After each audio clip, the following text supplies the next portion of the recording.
Actually, I grew up in upstate New York, south of Rochester, in a small college town. Two brothers and a sister, and very supportive parents. I had a great childhood. My, my wife always tells people that I grew up in the Richie Cunningham family. It wasn't quite that wholesome, but it was a good childhood. Unfortunately, that part of the country, the job opportunities aren't real strong. So at 20 years old, I enlisted in the Air Force. I figured it was an opportunity to see the world and take some college classes. That was back in 76, and at that point the recession was on and gas rationing was the call of the day, and they suspended overseas tours for anyone in a first term. So I spent the entire 4 years at McGuire Air Force Base.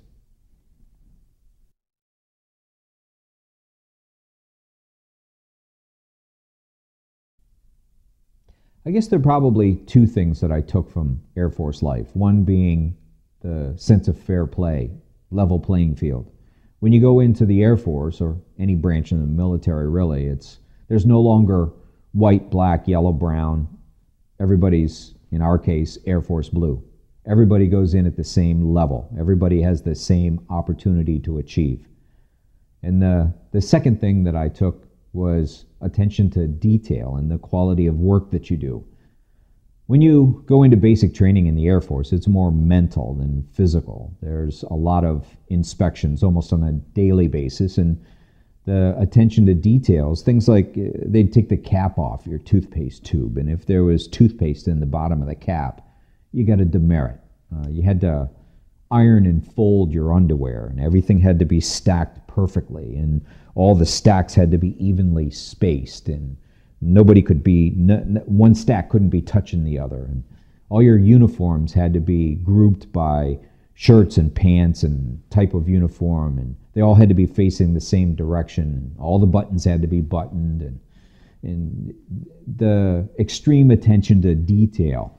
And I remember two things that I learned. Number one was you had to operate as a team. If you didn't, there was no way any of you were going to survive. And I guess probably the first week that I was promoted to squad leader. So I got to know the drill sergeant fairly well. So I got up the nerve at the last week of basic training to ask him, what was it? Why so much attention to detail? And I'll never forget, he said in most career fields, this kind of attention to detail really isn't that important. Here, without it, people die. And it's something that always stuck with me. It's kind of like in this career, it's not that what you do or what you don't do causes people to die, but the quality of work that you perform and the attention to detail can make a profound effect in a good way or a bad way on people's lives for generations, for not only them, but their children and their grandchildren, their church and their favorite charity. And it's a tremendous responsibility, but at the same time, it's an enormous opportunity to help people achieve their goals.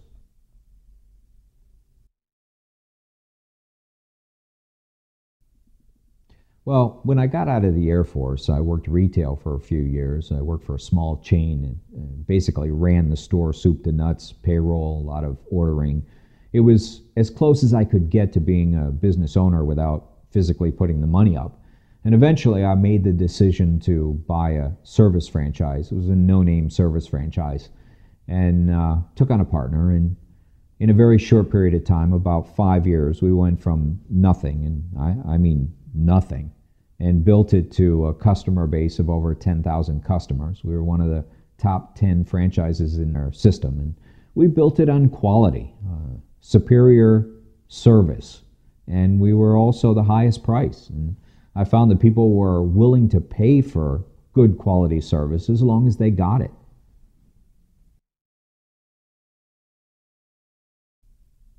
Well, when we first started, there really weren't any other franchises in the area. And by the time we started to build up a strong customer base and the word started to get out, other people started buying franchises. And unfortunately, there was a clause in the franchise agreement that allowed the franchisor to sell one franchise per 60,000 population within a county, and everybody worked that county.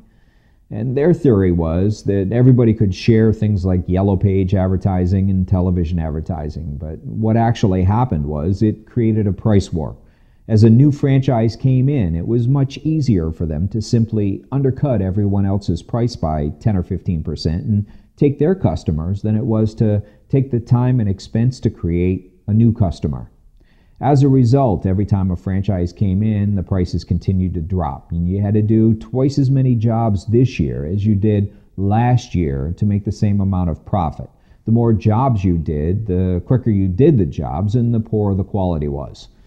And after a while, it just got to the point where I couldn't physically stand in front of a customer and say, "Yes, Mrs. Smith, here's the invoice. We did the best quality job that we could, and please write me a check," knowing that we had rushed the job. We had to rush the job to get to the next one, to do the same amount of business that we did last year. And I wasn't comfortable with it. Some people can do that and then go home at the end of the day and say, well, I did what I had to do for my family, but for me, I couldn't do it. So after about 17 years of a lot of blood, sweat, and tears and a lot of hours, I walked away from the business. I just couldn't put my name on it any longer.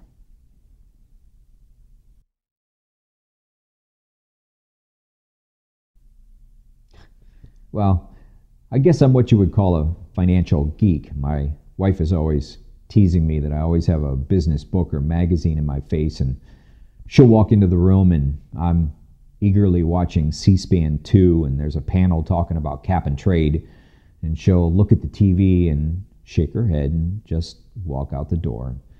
I know this stuff is boring for most people, but I'm fascinated by it, and I'm fascinated by the interconnection and how what goes on in the rest of the world affects our daily lives and affects my clients' retirement and their children and grandchildren.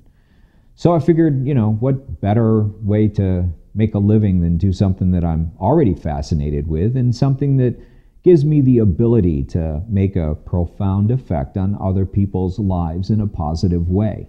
I can't think of a better reason to get out of bed and go to work in the morning.